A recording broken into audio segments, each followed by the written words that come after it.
All right, good morning. My name is Dave Landsman. I work in the Western Digital Research Group. I'm a distinguished engineer, and I'm giving this talk on behalf of the DNA Data Storage Alliance, and in particular, there's a team that I run, or a work group called on data retention and endurance in DNA. And the slides you're seeing here are really a collective work. So I'm presenting them and doing the best I can. Granted that I am definitely not a microbiologist or a chemist, but I'll do the best I can.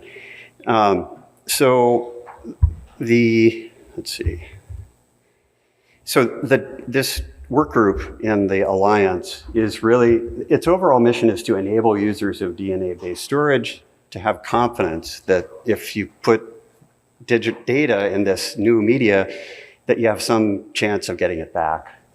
And we've been talking for a year or so on what is the best way to approach this problem, what kinds of standards would make sense to even begin to coalesce this kind of confidence in DNA. And we decided that our first spec we would try and write is on stability evaluation for specific containment systems. So there are many preservation and DNA preservation methods, which I'll talk about, and we want to try and make a way for people to characterize those in terms of data retention.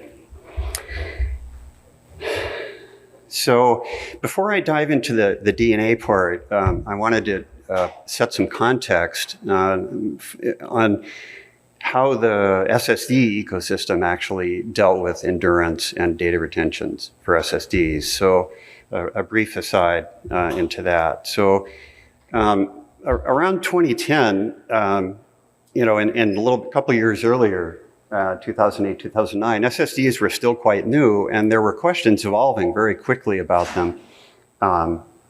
People knew that SSDs wear out after you write enough data to them. And they wanted to know, what does that really mean, and how long will that take? How can I prepare for the wear out?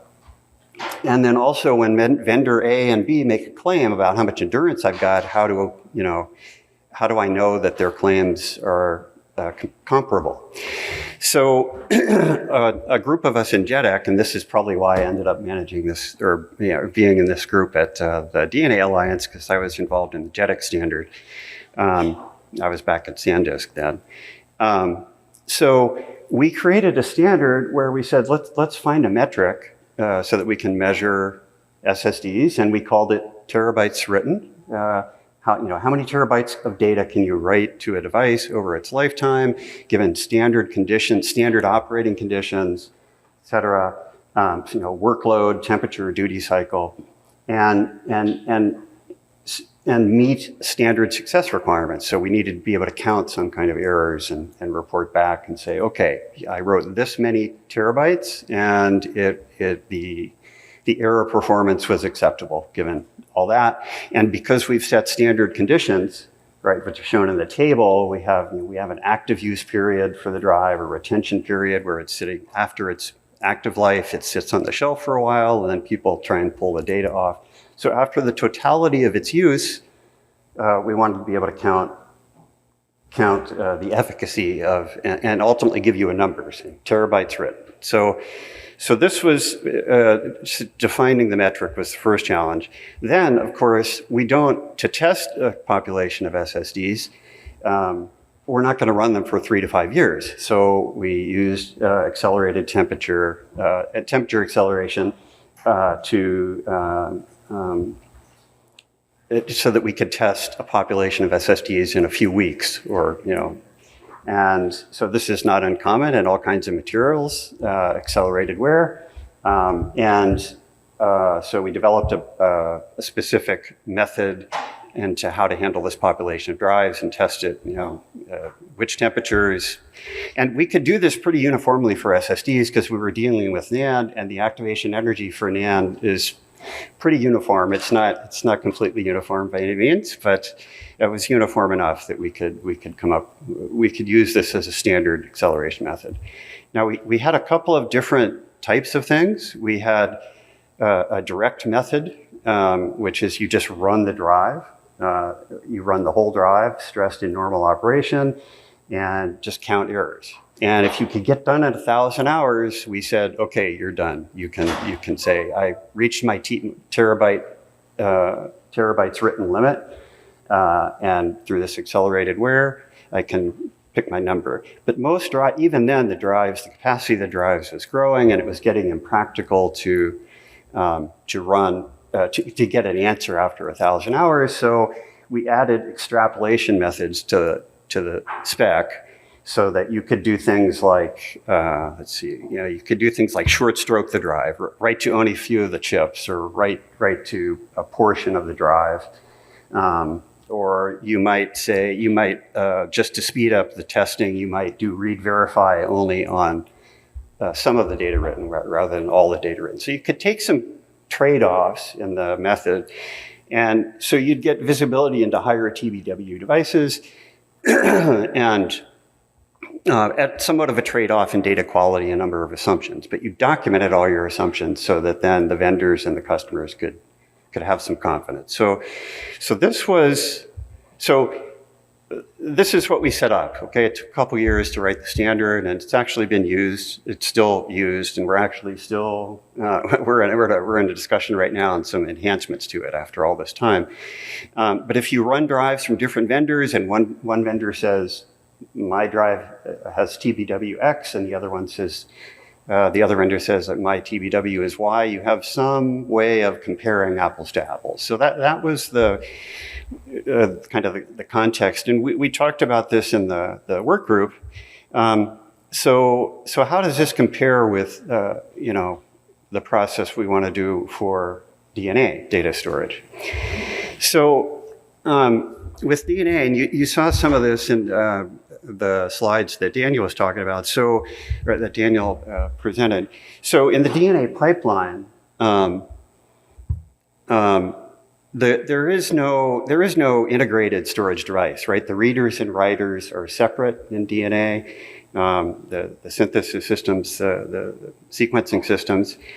So, and if you try and characterize DNA DNA media endurance or data retention over the whole pipeline, you would have to take into account all the intermediate steps in the pipeline, and those aren't standard yet, to put it mildly, right? I mean, everything is kind of technology specific at this point, and the codecs even the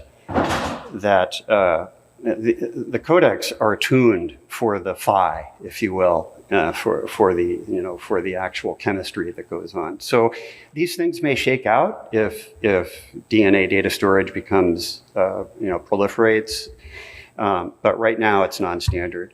And the other thing is that well-encapsulated DNA degrades very slowly. So it was one thing it's bad enough for the SSD problem where you were trying to run for 3 to 5 years of useful life. But with DNA, we would have to let it sit for a very long time before we could extract any useful data. So what we did is we picked molecular stability as our goal to rate different DNA preservation systems. And we wanted to define an accelerated wear methodology to characterize the DNA and the breakdown rate, and I'll talk about that. And this enables us to compare DNA containment systems in isolation from the rest of the pipeline. So this is very important because we didn't want to try and boil the ocean and do everything all at once. As I said, that would be way too hard. So what we specifically chose to do is, well, this was our premise going in. So and I'll talk. The rest of the talk will be about this. So the detection of a chain break in DNA that dried DNA or stored DNA, the detection of a chain break, actually, the molecule actually splits apart, can be monitored and measured easily by PCR. And because a broken chain can no longer be amplified. So most of the PCR-based methods, you have to be able to amplify a set of molecules after storage so that you can sequence them and pull data back out of them. There are techniques, there are things like nanopore that are different, but the bottom line is we can detect chain breaks in stored DNA through broken chains. And we also know that if a strand survives storage with no chain breakage, and we can recover it, the data stored in it will be recoverable. And so what we decided was we can make apples to apples comparisons between preservation methods by characterizing the half-life of molecular breakdown as manifested by strand breaks. Okay, so and it's something on the order of, how long will it take for that? We'll use half-life. We decided to use half-life. So how long will it take for 50% of the strands to break? Now, this doesn't mean that 50% of the strands broken or 50% of the strands left is the absolute right thing that you need. Maybe you could recover your data if you only had 10% of the strands left. However, this is our reference point that we'll set. We'll rate the half-life so that people can have some apples to apples comparison. And then in terms of what's actually needed, that won't be standardized. That will be customized to the specific DNA system. So the mechanisms of molecular breakdown, this diagram, Jacques Panet did this diagram, and I really like it, and it's really difficult too. It's kind of in between a state diagram and a schematic view of the steps of things. But what it really shows, and it's based upon the literature and lots of studies, is the degradation events. If you look at the mechanisms that break down DNA, right, on the left, and you look at the things that happen in the end, either through base losses or other errors that lead to chain breaks, which leads to PCR being blocked. The degradation events that lead to PCR block are predominantly due to precursor events that cause this effect, base loss, chain break, block. And water, as all the chemists in the room know, is really is involved in almost all of these pathways in the heaviest, in the greatest frequency. So water directly might act on a bond and break the sugar-base bond, which leads to base loss, which leads to chain break. Water may attack a base directly and cause base hydrolysis, which leads to base loss, and can do some other things too, but one of the paths is base loss, chain break, PCR block. And then indirectly, water attached to oxygen in the ozone also has a pathway which leads through base loss to chain break. So the bottom line is, if we protect, as we all know, if we protect DNA from water, we preserve it, and most of the events that we need to worry about in terms of molecular breakdown have to do with water.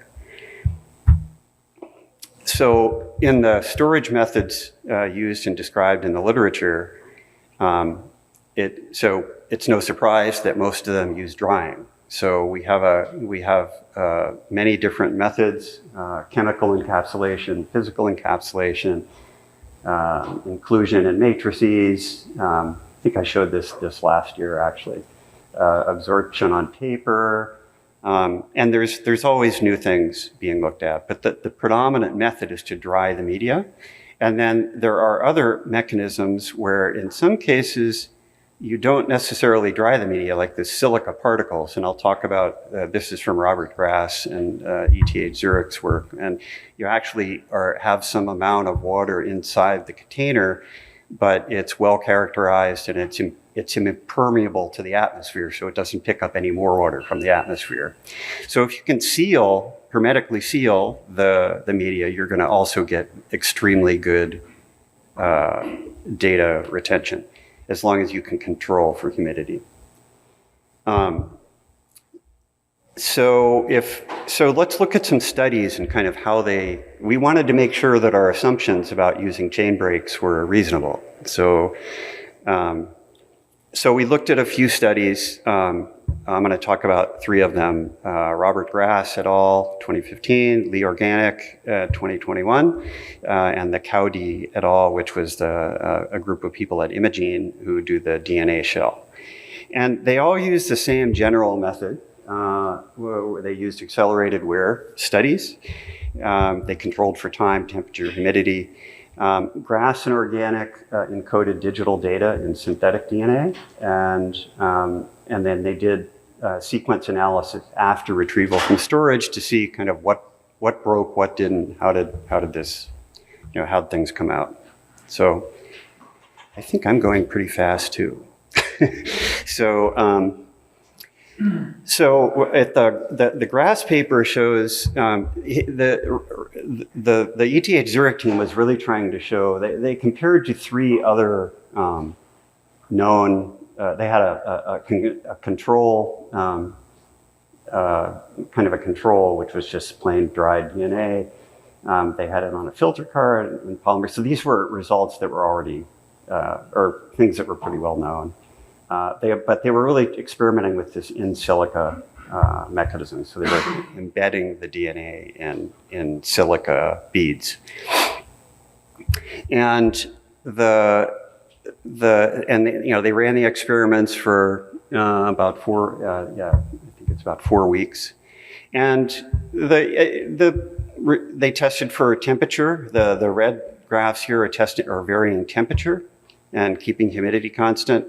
And you see drop off, and they're measuring broken strands, essentially. So you see rapid drop off for some of these, you see little less rapid drop off in polymer, and the silica showed better properties, even as temperature got higher. And then an interesting result was that the silica was not, so the bottom here is just based on varying humidity. And so when you encapsulate it in silica, there was really no variance related to humidity, and that was because the silica beads were insulating the material from the atmosphere. So this gave us a good data point that silica, encapsulating things in a good, robust environment that protects from atmospheric humidity will protect the media. Sorry. The other thing is they looked at whether they could recover. When they sequenced the data they got, and this graph is about silica. So, and they noticed that they measured the error probability per sequence that they found in the samples at all time points. And in the original, and in all of them, they were able in the end they went from an initial sequence error, then they looked at sequence errors after decoding, sequence errors in the outer code, inner code, sequence errors, sequence erasures. So they looked at various error modes. But in the end, they were able to recover all the data. This you can barely see it down here. There's an asterisk, which was their 0 point, which said that in the final decoding, they were able to get back all of the data that they had sequenced. And so even after 4 half-lives of degradation. And what this says is that strands which were not cut during storage that they could sequence and look at remained undamaged, right? So this is important for our storage thing because we want to know so if you have surviving strands, you can sequence them and there's a good chance they'll be intact. So when we're thinking only about the storage mechanism, you're kind of independent of the rest of the pipeline. So organic had similar kind of results. So the organic paper looked at many more preservation methods. There was no additives, there was trehalose, DNA, various salts, and additives to the mix to see how they affected the DNA endurance. and they accelerated at 3 temperatures. They held the humidity at 50% in this particular paper. And they actually they built on what Robert Grass did, but they started fleshing out a nice methodology, which we're kind of modeling in the spec we're going to build.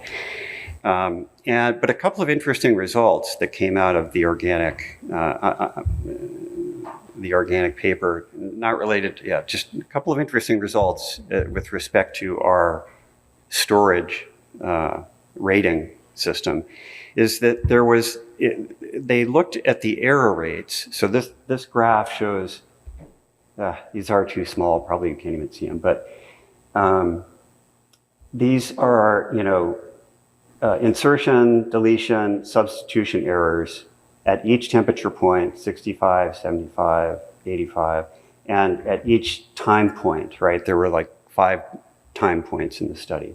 And what they noticed was that when they sequenced the data that came out of storage, there was minimal variation in the error rates, right? The error rates really, so this is 0, 1, 2%, I guess, I think.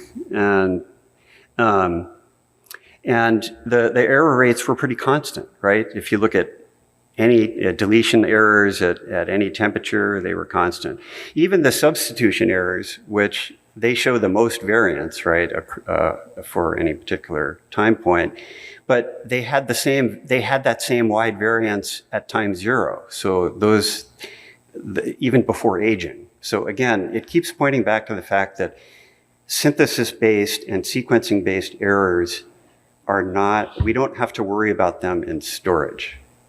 This is the key point. So we have this premise that errors caused during storage can be considered independent of errors caused by other segments of the DNA pipeline. So this supports our premise.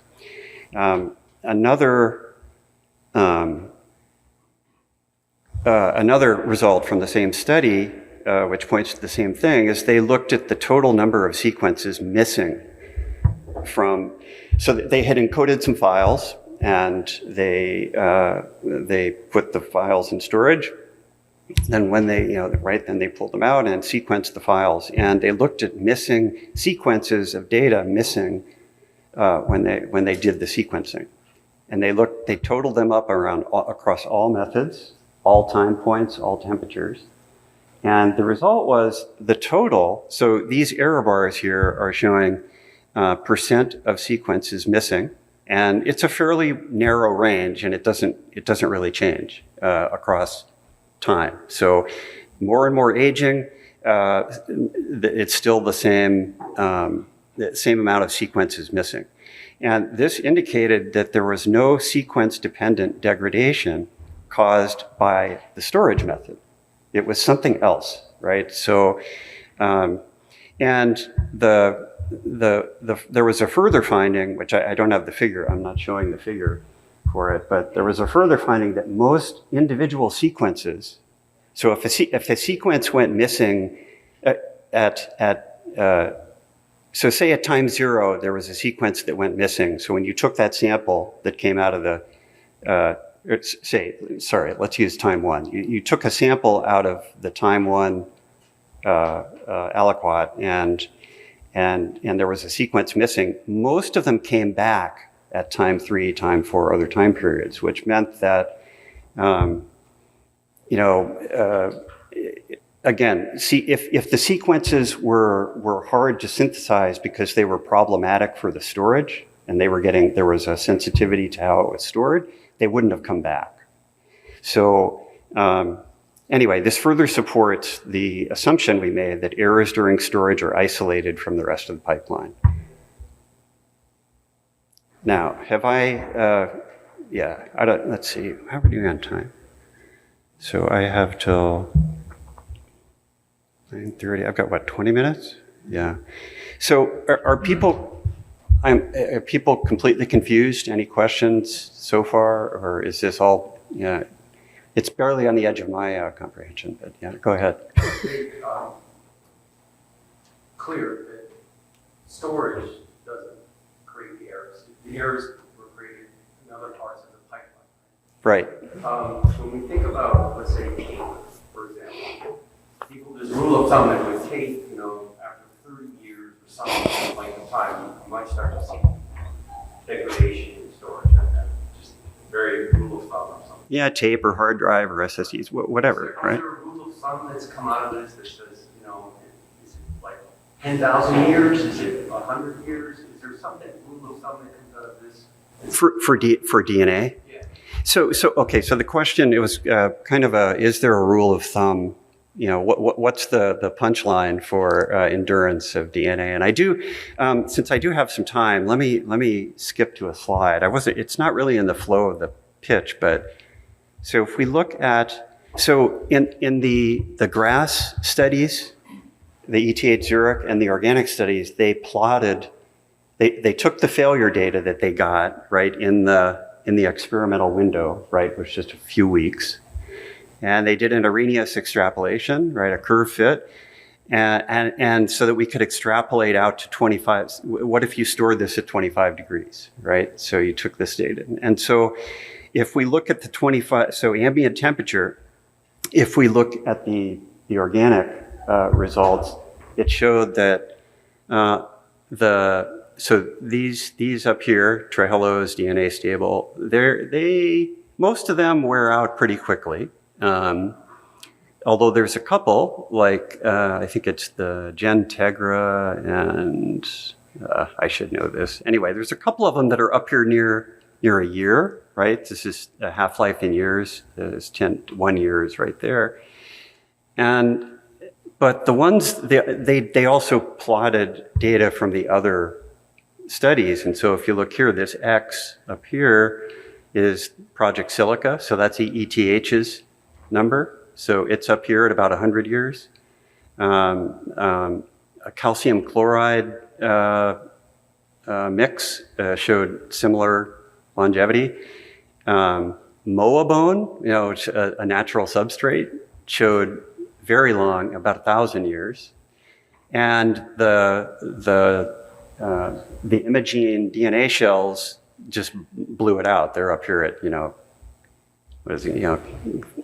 tens of thousands of years. They actually predicted 38,000 years for the DNA shell in the Cowdy study, which I'll refer to. They estimated 38,000 years. So it's very clear that DNA can preserve data for a long time. The problem, and the experimental data shows it. And also, the question is, how do if we have an ecosystem that emerges, and we have different vendors saying, here's my storage system, do it this way, this way, this way, how do we compare them, right? So this is what this work is trying to establish, is how do you believe it when someone says, and it may be that as the market evolves, some people will want to invest in the complexity of a DNA shell, which is shut, it's sealed with lasers, and it's relatively hard to open and get out. But you might have applications where you want, and that could last you for hundreds or thousands of years, but you may have applications and use cases where you want your data back, in a year or 10 years, although probably people be using tape and stuff like that. But let's just speculate that DNA storage gets fast enough and flexible enough that people would want storage methods that aren't always for the super long term. Then they'll want to be able to compare methods, right? So this is kind of the philosophy we're trying to approach here. So there's no one answer for that. No, there's no one answer. What this is about is just how do you evaluate, measure one versus another. Correct. We are trying. Answer that says, well, it's DNA storage is 1,000 years. Yeah, we are not trying to fully characterize every single storage method. One, because there'll always be new ones being developed. What we're trying to do is establish a methodology that people can use so that vendor A and vendor B and vendor C can make their claims, and that they were done with consistent conditions. This is the goal of the work in the work group. Damon, you had a question? Yeah, I'm not sure if it's really applicable, but if we repeat the tape analogy, it seems that all you have presented until now is about bit stability. Yes. Yes. So far, we've just talked about bit stability. Yeah. Yes. And keeping with the tape analogy, so you could do that for a tape, looking at the magnetic bits on the medium and see how long they remain stable and readable in their initial state after being written. But there is also catastrophic failure on the media itself, the tape breaking, which is a real problem actually for tapes. And in this context for DNA storage, how would you look at the catastrophic failures for the medium where you're keeping your DNA? Is that part of also what you're trying to evaluate here? So okay. So let me see if I can paraphrase the question. So the question is really with existing media. I mean, there are catastrophic failures. Could even be tape breakages. I don't know. Hard drive head failing damages the media. And are we trying to model similar failure mechanisms or eventualities for DNA storage preservation systems? And the answer is no, not in this work. Okay, the Alliance may do that, right? But right now we're just trying to. Right now we feel that. Yeah, I'm okay on time. Right now we feel that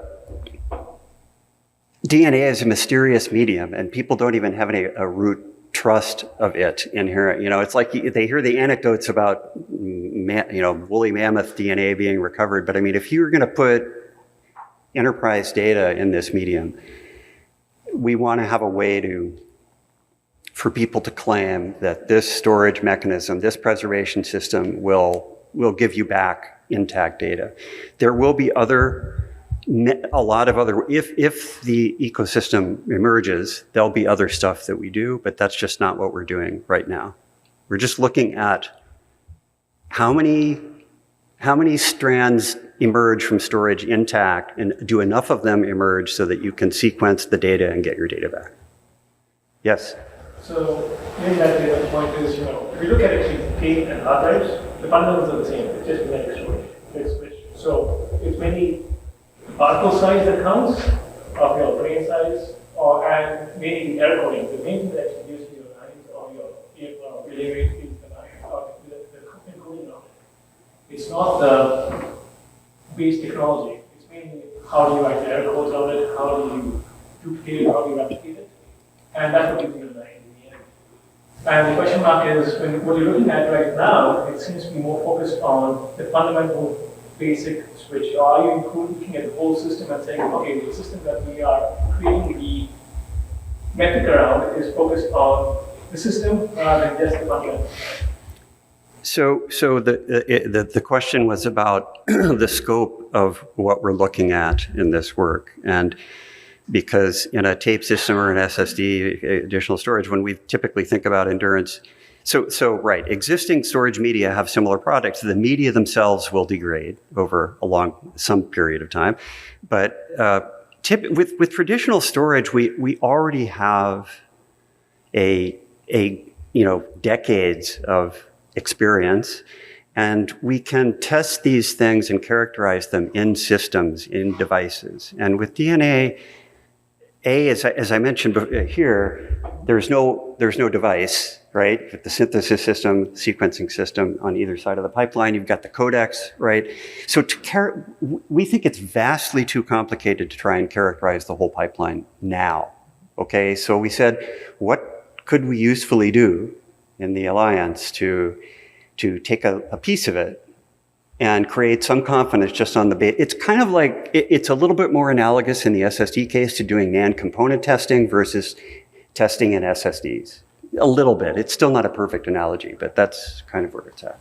Does that answer your question? Yes, right now you're saying fundamental component level testing. It's component level, yeah. Because today, like if you look around, like if Imogene makes a claim and somebody else makes a claim, what does that mean, right? And would you believe them? Or how would you believe? How would you test it? So it's a modest goal, I guess, we're trying to achieve, but we figured start with step one. Crawl before you walk, before you run. Yeah, and also in addition to that, because of the lifespan of the data, we have no idea what the sequencing readers will be in 20 years, 50 years, 100 years, and we cover all the ways we foresee now. Yeah. It's like too ambitious to try to understand what it will look like, so look at the story to be a good first step as of now. Yep. Okay, so let me jump back in, and then we'll come back. We can talk some more. So I talked about, you know, the organic results and Robert Grass's results, which did kind of reinforce our notion that at least we weren't making a conceptual error. They reinforced the fact that we could isolate the storage mechanism and not miss something. Okay, so and then I'll just show that this is the Cowdy paper, which looked at the DNA shell. Specifically, they had to test at higher temperatures because the degradation rates were very low. But when they did their extrapolation, they come up with about 38,000 years. So it's consistent with the other studies quoted them. So in the end, we felt like the literature and everything supports our premise, which is what I presented before. And so what we're going to try and do is build the spec will define a methodology where we take an unencoded reference sequence of bases, apply them, synthesize them, put them in the media for the technology under test, do an accelerated aging with controlling for conditions, time, temperature, and count surviving strands. And we'll end up with metrics like the fraction of intact strands or the number of cuts per second per nucleotide, maybe. And in the end, we'll have a half-life rating of some kind. This is our thought. We have a kind of an outline, a schematic that, and there's a lot of discussion that will go on as we actually write the spec. Setting the criteria for the reference sequence. Do we have to worry about homopolymers? Do we have to worry about GC, percentage, GC percentage, all these kinds of things. But we know that that the spec we think it'll capture most of the existing methods that people are using to preserve DNA, but it will inevitably evolve as people develop new methods. I mean, there's a paper that just came out about preserving DNA in hydrogels. So it's like some new material, and we haven't even. It's like came out in May, and we're not sure of the results yet. And so, but new things will happen, and we'll adjust our methods. But we still want to make this start in doing this specification. So this last two references. So that's the end of the talk. It's just, if you're interested in this crazy esoteric topic, join us in the work group, and that's it. That's my talk.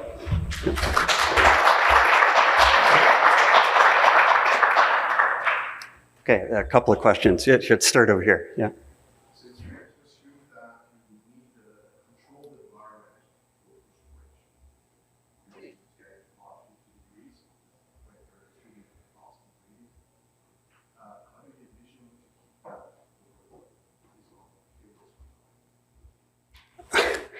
I think, so the question was, you need a controlled environment for storage, and how does one actually do that over a long period of time? So, I mean, this is kind of, in a way, it's so first of all, it's orthogonal to the spec specifically, right? You're asking a DNA data storage general problem, and that gets into, do you bury it in a salt mine? Do you put it up, do you, a sealed building, temperature controlled? And I think the answers to those will be based on the amount of data, the access time, the time to first read that you need, all these use case related things. And the answer is it depends, right? So, and we are in the Alliance looking at interoperable interfaces and how we kind of construct the pipeline, and there's work going on there, and we will probably get into talking about some of that there, but it's a use case thing, right? I don't think we standardize that. Okay, SW, you had a question? Wow. Oh, the BOP. Okay, SW wants me to remind you all. Yeah, thank you. So quick aside. So Tuesday evening, is it 7 o'clock, in one of the rooms here, we're going to have a birds of a feather session on archival storage. And the idea is that, molecular storage is a new kind of storage for very high scale storage. There's other things like Project Silica, glass, which you'll hear about later today from Microsoft.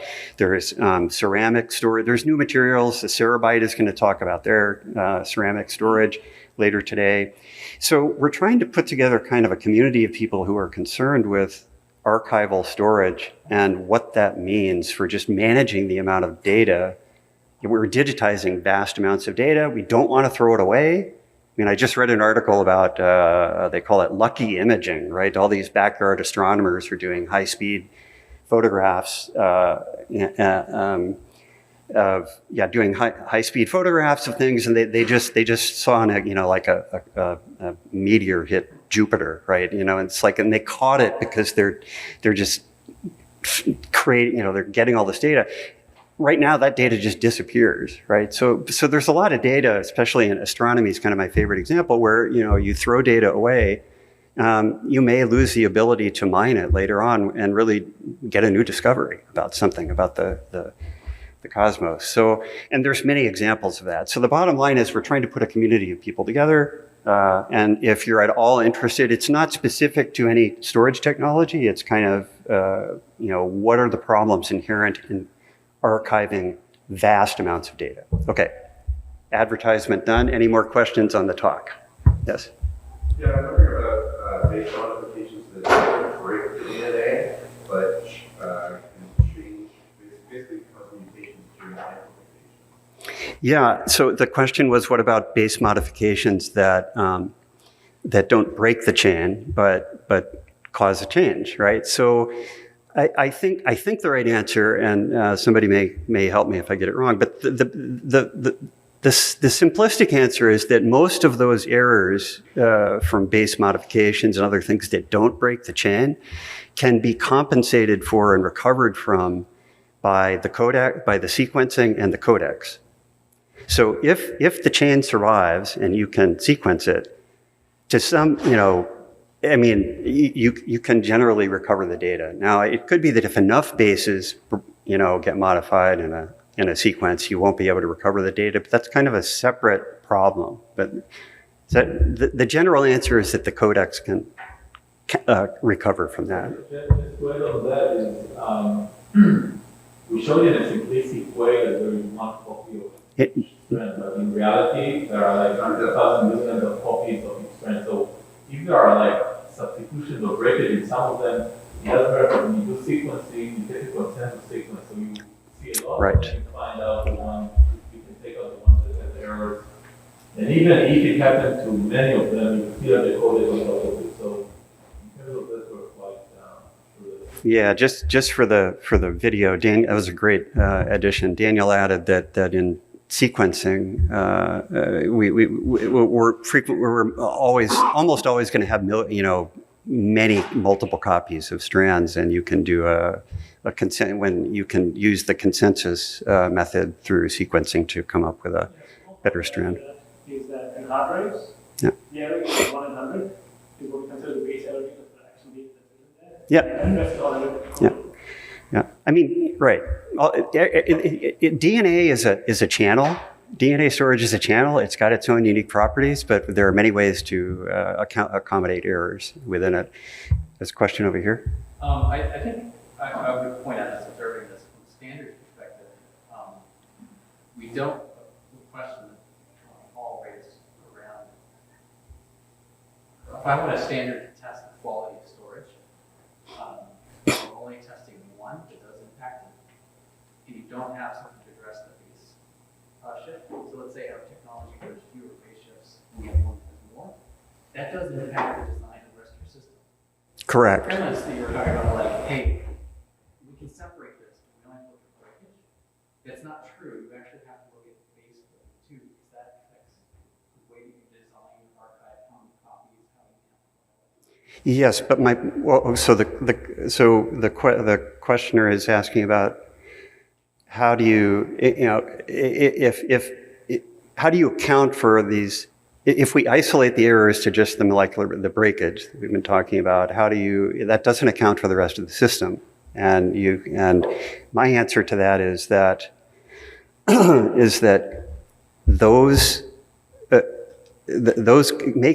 handling those kinds of errors will be that's a system. It is a system level thing, and it's an overall evolution in the ecosystem where people will write new codecs. They'll look at improving synthesis methods and sequencing methods to manage the errors, and we knew if we tried to tackle that now, we'd be over specifying. Like it's too.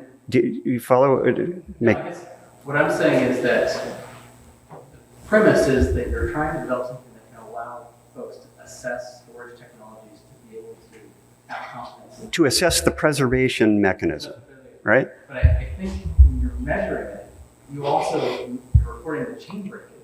Yes. But you should also, as a standard, report the amount of base drift. Okay. So that's actually what I was saying. So, what degree of base drift do you have? What degree of strand drift do you have?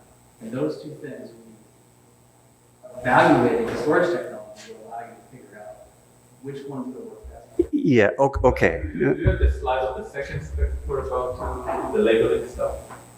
I didn't do it. Yeah.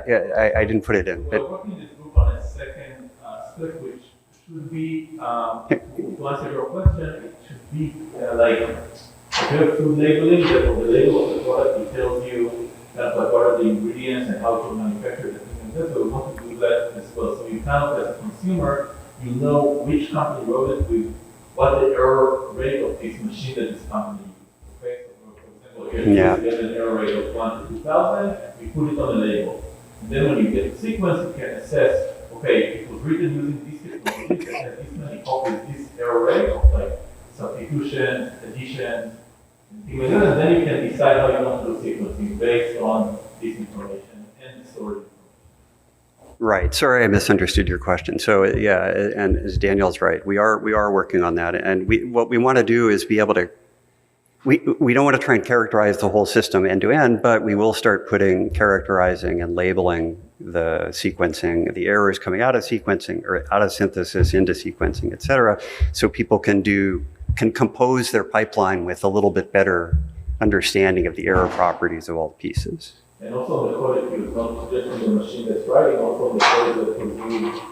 So when you have an archive in your hand, you'll know how the ECC was encoded into that archive. Yep. Yeah, I totally agree with all that. Just my point wasn't really about all the rest of the system, just that designing the system, understanding the rate of errors introduced by the storage system. By each, yeah. That was my only point. Not all data in the system complexity. Just if we're looking at purely just a standard, say like, hey, is this storage technology? How good is it? Having those two metrics really tells you everything you need to know about how to pick the storage technology. Yeah. Okay. It's great input. So I think I've got maybe time for one more. Yeah, follow up on this. As part of the specification, are you going to need to also specify how that was encoded and decoded so that you can do the measurement to evaluate how stable your DNA was? We probably will have to specify something about how the material is synthesized. We're not planning to encode it in the sense, we're just going to define a string. We're not going to like take a file and encode it. So we're going to define a set of bases let's use the half-life of the strands to measure how stable the media is. But to be able to measure that and go and look and evaluate, is it really that stable? You still need to encode and decode stuff, which then depend on error rate. Yes, so your test harness has to have some amount of consistency so that you know what you're writing and reading is consistent. So we may have to do that. We may have to do that to make it work in practice. All right, I think I'd better shut it down. Thank you.